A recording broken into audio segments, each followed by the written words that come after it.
नमस्कार विद्यार्थी मित्रांनो, कसे आहात तुम्ही? तुम्हा सर्वांचं अभ्यास मित्र परिवारामध्ये खूप खूप स्वागत आहे. मित्रांनो, आज आपण 3 फेब्रुवारी 2026 करंट अफेअर्सचं सेशन जे आहे ते आज या ठिकाणी बघणार आहोत. मग चला वेळ वाया न घालवता सुरू करूया आजचं सेशन. महाराष्ट्राच्या पहिल्या महिला मुख्यमंत्री म्हणून कुणाची नियुक्ती होणार आहे? तर बघा विद्यार्थी मित्रांनो, महाराष्ट्राच्या पहिल्या महिला मुख्यमंत्री ज्या आहे त्या सुनेत्रा पवार बनलेल्या आहे. आता आपल्याला हा तर प्रश्न येईल, महाराष्ट्राच्या त्या कोणी पहिला महिला उपमुख्यमंत्री आहे. त्याचबरोबर जर बघितलं तर त्यांच्याविषयी असाही प्रश्न येऊ शकतो की ते एकूणातील कितव्या उपमुख्यमंत्री आहेत? तर ते एकूणातील 11व्या उपमुख्यमंत्री आहे. पहिल्या महिला आणि एकूणातील किती? 11व्या. त्याचबरोबर अजून काय लक्षात ठेवायचं आपल्याला, एकूणातील झालं 11वे उपमुख्यमंत्री. त्यानंतर त्या उपमुख्यमंत्री बनण्यापूर्वी कुठल्या सदस्य होत्या? राज्यसभा सदस्य त्या राहिलेल्या आहे. आपण जर बघितलं तर उपमुख्यमंत्री बनण्यापूर्वी ते कोण राहिलेले? राज्यसभा सदस्य जे आहे ते राहिलेले आहे. त्यांनी 2014 मध्ये लोकसभेचं इलेक्शन लढवलं होतं, पण तिथं त्यांचा पराभव झाला होता. तर एवढी इन्फॉर्मेशन लक्षात ठेवायची आहे. तर अजित पवारजी यांचं निधन झाल्यानंतर उपमुख्यमंत्री पदाची शपथ जी आहे ती सुनेत्रा पवार यांनी घेतलेली आहे. अजित पवार हे महाराष्ट्राचे सर्वात जास्त वेळा म्हणजे 6 वेळा ते उपमुख्यमंत्री बनले होते. तर ही गोष्ट सुद्धा लक्षात ठेवायची आहे. तर आपण जर बघितलं ती सगळी इन्फॉर्मेशन आपण इथे कव्हर केलेली आहे. पुढे जाऊया. फक्त एक गोष्ट अजून एक लक्षात ठेवा की त्या सध्या ना तर विधान परिषदेचे सदस्य आहे ना विधानसभेच्या.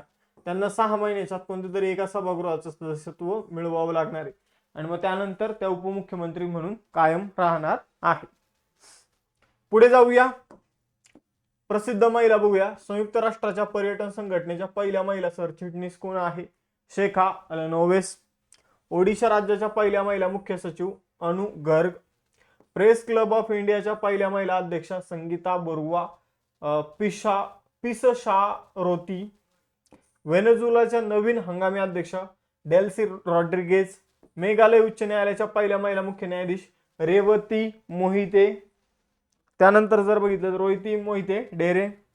भारतीय महिला फुटबॉल संघाच्या नवीन मुख्य प्रशिक्षक अमेलिया वालरडे. सीआरपीएफ मार्चिंग तुकडीचे नेतृत्व करणारी पहिली महिला अधिकारी सिमरन बाला. मेटाच्या नवीन अध्यक्ष आणि उपाध्यक्ष जर बघितला तर दीना पॉवेल आणि मॅक कॉर्मिक.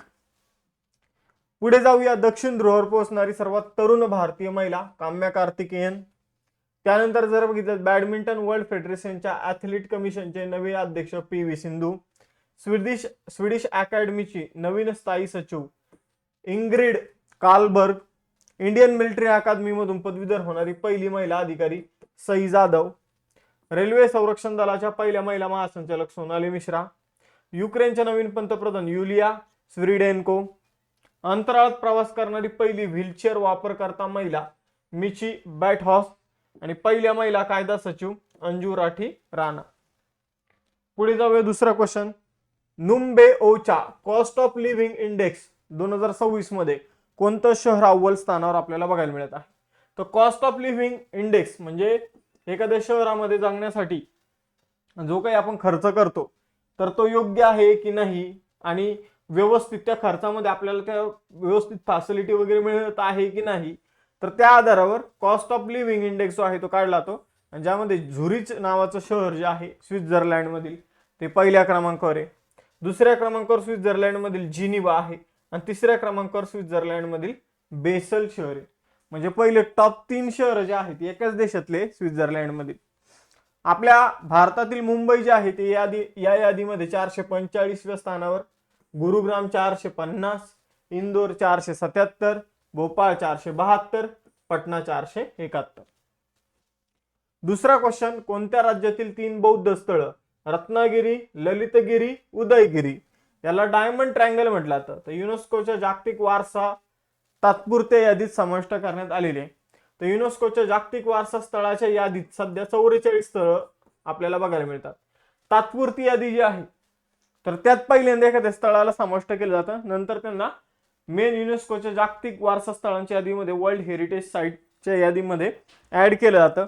मग आपण जर बघितलं ठीक आहे, रत्नागिरी, ललितगिरी, उदयगिरी बौद्ध धर्माशी संबंधित स्थळ आहे ज्यांना डायमंड ट्रायंगल म्हटलं तर ती ओडिशामधली आहे, ज्यांचा अलीकडे जागतिक वारसा स्थळांच्या तात्पुरत्या यादीमध्ये समावेश जो आहे तो करण्यात आलेला आहे. ही 3 ठिकाणं ओडिशातील जाजपूर आणि कटक जिल्ह्यामध्ये आपल्याला बघायला मिळतात. धार्मिक महत्व असं मानलं जातं की बौद्ध धर्माची 3 प्रमुख पंथ जे आहे, हीनयान, महायान, वज्रयान, या ठिकाणी आपल्याला बघायला मिळतात. पुढील क्वेश्चन आहे, गुगल क्लाउडने भारतातील पहिलं AI सक्षम विद्यापीठ प्रोजेक्ट पायलट कुठे सुरू केला आहे? तर AI सक्षम विद्यापीठ एक पायलट प्रोजेक्ट जो आहे म्हणजे जस्ट तो सुरू करण्यात आलेला आहे. हा चौधरी चरण सिंग विद्यापीठ मेरठमध्ये सुरू करण्यात आलेला आहे. तर गुगल क्लाउडच्या माध्यमातून भारतामध्ये पहिल्यांदा AI सक्षम विद्यापीठ कार्यक्रम जो आहे तो चौधरी चरण सिंग विद्यापीठामध्ये सुरू करण्यात आलेला आहे. त्याचबरोबर जर बघितलं तर इथं गुगलला सहाय्य कोण करत आहे? कौशल्य विकास आणि उद्योजकता मंत्रालय. याचं उद्दिष्ट आहे शिक्षण आणि प्रशासनात AI एकत्रित करण्यासाठी एक पायलट प्रोजेक्ट म्हणून सुरू करण्यात आलेला आहे. ठीक आहे, तर कुठे सुरू झाला हे लक्षात ठेवा. हा क्वेश्चन महत्वाचा आहे. भारतीय सैन्याचं रुद्र नावाचं एक हेलिकॉप्टर आहे, जे स्वदेशी हेलिकॉप्टर आहे, स्वदेशी सशस्त्र हेलिकॉप्टर आहे. तर ते उडवणारी पहिली महिला वैमानिक जी आहे ती कोण बनली? तर ती बनलेली आहे हंसजा शर्मा. कोण म्हणला? हंसजा शर्मा. 27 वर्षीय कॅप्टन आहे हंसजा शर्मा, जी रुद्र सशस्त्र हेलिकॉप्टर उडवण्याची पात्रता मिळवणारी पहिली भारतीय महिला पायलट जी आहे ती ठरलेली आहे. तर रुद्र जर आपण बघितलं तर ALHWSI MK4 असं त्याला नाव दिलेलं आहे. हे हेलिकॉप्टर हिंदुस्तान एरोनॉटिक्स लिमिटेडने बनवलेलं आहे. भारतातलं पहिलं स्वदेशी डिझाईन केलेलं सशस्त्र हल्ला करणारं हे हेलिकॉप्टर आहे. 6वा इथं प्रश्न आहे, नागोबा जतारा नावाचा आदिवासी सण जो आहे तो कोणत्या राज्यात साजरा केला जातो? तर जे काही जतारा नावाने एंड होणारे सण जे आहे ते मोस्टली कुठं आपल्याला बघायला मिळतात? तेलंगणा. आपण जर बघितलं त्याच्यापूर्वी आपण एक सण बघितला होता सेम, तो आहे समक्का सरलम्मा जतारा. तर तो जो सण होता तो सुद्धा तेलंगणामध्ये, तो सर्वात मोठा आदिवासी उत्सव आहे देशातील. आणि हा नागोबा जतारा जो आहे, जी नागाची पूजा केली जाते, तो 2ऱ्या क्रमांकाचा सर्वात मोठा सण आहे आदिवासी. तर हे दोन्ही सण जे आहे ते तेलंगणामध्ये सेलिब्रेट केले जातात. तर हा नागोबा जतारा गोंड जमात जी आहे, गोंड आदिवासी जमात, तिच्या माध्यमातून 10 दिवसाचा हा सण सेलिब्रेट केला जातो. मित्रांनो, आपण जर बघितलं तर आपले वेगवेगळ्या बॅचेस आहेत, धुरंधर बॅच, फाउंडेशन बॅचेस, त्याचबरोबर 21,000 PYQ ची बॅच, त्याचबरोबर नोट्स पॅक, ह्या सगळ्यांवर तुम्हाला डिस्काउंट मिळेल. तुम्हाला फक्त बॅच जॉईन करताना कुपन यूज करायचे CJ लाईव्ह आणि अप्लाय करायचे, फी मध्ये डिस्काउंट मिळून जाणार आहे. त्याचबरोबर बॅचेसला टाइम टेबल जो आहे तो आज मिळून जाईल फेब्रुवारी महिन्याचा. पुढे जाऊया. 7वा प्रश्न आहे, कोणत्या महारत्न कंपनीला सलग 3ऱ्यांदा ग्रेट प्लेस टू वर्क प्रमाणपत्र मिळालं? तर जे काही स्टील अथॉरिटी इंडिया लिमिटेड जे आहे, तर इथं काम करणारे जे काही कामगार आहे त्यांच्या मते काम करण्यासाठी बेस्ट ठिकाणे SAIL, steel authority India limited, तर त्याला सलग 3ऱ्यांदा ग्रेट प्लेस टू वर्क प्रमाणपत्र जे आहे ते देण्यात आलेले. तर फेब्रुवारी 2026 ते फेब्रुवारी 2027 या कालावधीमध्ये हे प्रमाणपत्र जे आहे ते दिलं जाणार आहे. हे रेटिंग कर्मचाऱ्यांच्या अभिप्रायावर आधारित काय केलं जातं? हे प्रमाणपत्र जे आहे ते दिलं जातं आणि HR धोरणांच्या ऑडिटवर आधारित हे प्रमाणपत्र दिलं जातं. वेगवेगळे निकष आहे, पण मेन आहे की तिथल्या कामगारांना कशी वागणूक मिळते आणि त्या आधारावर हे प्रमाणपत्र दिलं जातं. 8वा प्रश्न आहे, कोणत्या संस्थेने आकांक्षी जिल्हे आणि ब्लॉक्समध्ये, म्हणजे ॲस्पिरेशनल डिस्ट्रिक्ट अँड ब्लॉक्सला तालुके म्हटलं जातं मराठीमध्ये, तर विकासाला गती देण्यासाठी संपूर्णता अभियान 2.0 सुरू केले आहे. ॲस्पिरेशनल डिस्ट्रिक्ट्स अँड ब्लॉक्समध्ये नीती आयोगाच्या माध्यमातून संपूर्णता अभियान 2.0 सुरू करण्यात आलेलं आहे. 28 जानेवारी ते 14 एप्रिल 2026, 28 जानेवारीपासून 14 एप्रिल 2026 या काळामध्ये संपूर्ण अभियान 2.0 नीती आयोग राबवणार आहे. 3 महिन्यांची मोहीम, 112 जिल्हे आहे जे ॲस्पिरेशनल डिस्ट्रिक्ट आहे, म्हणजे असे जिल्हे की जे विकासाच्या दृष्टीनं मागास राहिलेले आहे पण त्यांना आता परत विकसित करायचे. आणि काही तालुके आहे जसे की 513 तालुके आहे, तर आपण जर बघितलं ते दोन्ही ठिकाणी ही मोहीम राबवली जाणार आहे. नीती आयोग 1 जानेवारी 2015 रोजी स्थापना करण्यात आली. अलीकडे प्रश्न विचारून झाला याच्यावर. नरेंद्र मोदीजी अध्यक्ष आहे, सुमन बेरीजी उपाध्यक्ष आहे. त्यानंतर जर बघितलं तर नीती आयोगाचे पहिले उपाध्यक्ष जे आहे ते होते अरविंद पनगारिया. सध्याचे सीईओ आहे BVR सुब्रमण्यम. 9वा प्रश्न आहे, राष्ट्रीय पेन्शन प्रणालीचा आढावा घेण्यासाठी PFRDA ने कोणाच्या अध्यक्षतेखाली SAARG समिती स्थापन केली? तर PFRDA नावाची संस्था आहे, तिने राष्ट्रीय पेन्शन प्रणालीचा आढावा घेण्यासाठी एक समिती स्थापन केलेली आहे, जिचं नाव आहे सार्ग आपण म्हणू शकतो. तर या समितीचे अध्यक्ष आहे नारायण रामचंद्रन. तर सार्गचा फुल फॉर्म आहे strategic asset allocation and risk governance. मग PFRDA pension fund regulatory and development ऑथॉरिटीच्या माध्यमातून NPSची चौकशी करण्यासाठी किंवा त्याचा आढावा घेण्यासाठी ही समिती स्थापन करण्यात आलेली आहे. पुढे जाऊया. आपण जर बघितलं तर पॅथिक सॉफ्टवेअरला आधार ॲपशी जोडणारं भारतातील पहिलं पोलीस दल कोणतं बनलं आहे? तर ते बनलेलं आहे अहमदाबादचं पोलीस दल. आता पॅथिक ॲप काय, तर जे काही तुम्ही आपण ट्रान्सपोर्ट करतो वेगवेगळ्या ठिकाणी आणि मग हॉटेल वगैरे घेऊन राहतो, तर हे ट्रान्सपोर्ट करणारे जे लोक आहे ते ट्रॅव्हलर आपण त्यांना म्हणतो. तर ट्रॅव्हलरची ओळख जी आहे तर ती थंबद्वारे, म्हणजे तुम्ही ज्या हॉटेलमध्ये गेलात तर ती थंब दिलं की आपल्याला रजिस्टर होऊन जातं की हा व्यक्ती या हॉटेलमध्ये आला होता. आणि जर तुम्हाला द्यायचं नसेल तर तुम्हाला त्या हॉटेलमध्ये एंट्रीच नसते.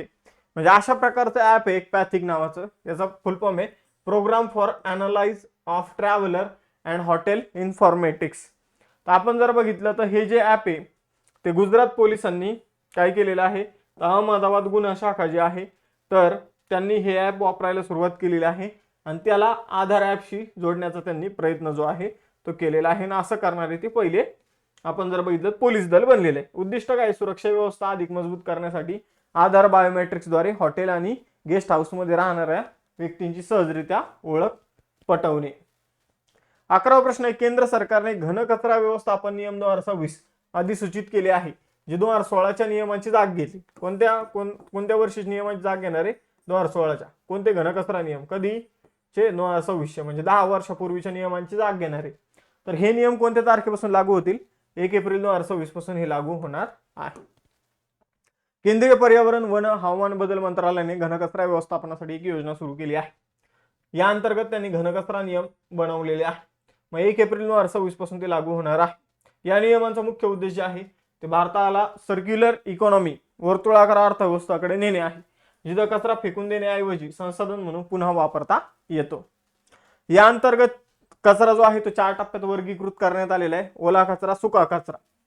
ओला कचरा जो विघटित होईल, सुका कचरा जो पुनर्वापर करता येईल, त्यानंतर स्वच्छता कचरा जे डायपर, नॅपकिन्स असतात, आणि विशेष काळजीचा कचरा ज्यामध्ये वेगवेगळे कलरचे वगैरे डबे आपल्याला बघायला मिळतात, औषधं वगैरे बघायला मिळतात, ज्याची विल्हेवाट लावणं गरजेचं असतं.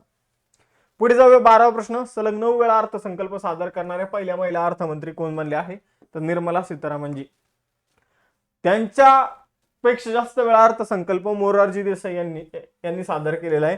तो म्हणजे 10 वेळा सादर करण्याचा विक्रम आहे मोरारजी देसाई यांच्या नावावर. आणि आता निर्मला सीतारामनजी यांनी 9 वेळा अर्थसंकल्प सादर केलेला आहे.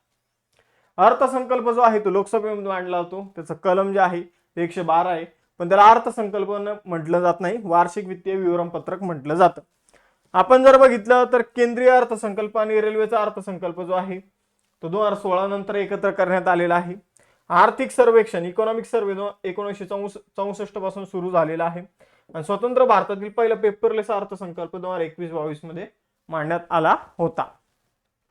आजच्या सेशनचे टेस्ट क्वेश्चन, महाराष्ट्राच्या पहिल्या महिला उपमुख्यमंत्री ज्या आहेत त्या महाराष्ट्राच्या एकूणातील कितव्या उपमुख्यमंत्री हे तुम्ही सांगायचंय. रुद्र हेलिकॉप्टर उडवण्याची किंवा ती पात्रता धारण करणारी पहिली महिला पायलट कोण आहे? आणि कोणत्या महारत्न कंपनीला तिसऱ्यांदा ग्रेट प्लेयर्स टू वर्क प्रमाणपत्र मिळालेलं आहे? आणि जे काही घनकचरा व्यवस्थापन नियम आहे 2026 ते कोणत्या नियमांची जागा घेणार आहे? कोणत्या वर्षीच्या नियमांची जागा घेणार आहे? तर हे मला सांगायचंय. जर तुम्हाला हे सेशन आवडलं असेल तर निश्चितच तुम्ही सेशनला लाईक करा. तुमच्या एका लाईकने हे सेशन अजून चांगल्या विद्यार्थ्यांपर्यंत पोहोचेल तुमच्यासारख्या.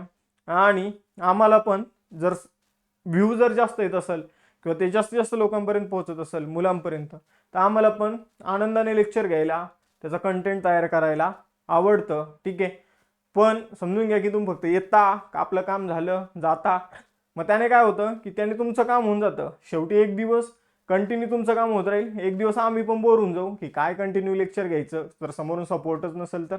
आणि आमचे पण लेक्चर काय होऊन जातील, बंद होऊन जातील. तर अशा प्रकारे हे आपण फ्री सेशन ठेवलेले यूट्यूबवर. तर तुमचं पण काम आहे की सपोर्ट करणं, आमचं काम आहे तुमच्यासाठी डेली कंटेंट चांगला क्वालिटी घेऊन येणं. तर लाईक करा, सबस्क्राईब करून ठेवा, म्हणजे तुम्हाला डेलीचे नोटिफिकेशन वगैरे मिळत जाईल. थांबूया इथं, भेटूया नेक्स्ट सेशनमध्ये. चलो बाय बाय, जय हिंद.